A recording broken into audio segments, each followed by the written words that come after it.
கோடநாடுங்கிற பேச்சை எங்க எடுத்தாலும் ஏன் பழனிசாமிக்கு பதட்டம் வருது? சட்டமன்றத்துல முதலமைச்சர் எந்தையோ கருத்தை பேசிட்டு கோடநாடுன்னு சொன்னா இவருக்கு ஏன் வெளிநடப்பு செய்ய வேண்டிய நோக்கம் ஏற்படுது? அப்ப குற்றம் உள்ள நெஞ்சு குறுகுறுக்கிறது. பழனிசாமிக்கும் கோடநாடு கொலை வழக்குக்கும் ஏதோ ஒரு வகையில் சம்பந்தம் இருக்கிறது.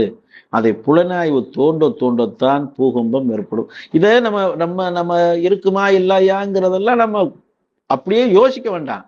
பழனிசாமிக்கு தொடர்பு இருக்கிறது, பழனிசாமி சொல்லித்தான் செய்தோம் என்பதை இந்த வழக்கில் சம்பந்தப்பட்ட வாளையார் மனோஜ், சயான் போன்றவர்களே சொல்லிவிட்டார்கள். ஓப்பன் ஸ்டேட்மெண்ட்டே மீடியாக்களுக்கு கொடுத்து விட்டார்கள்.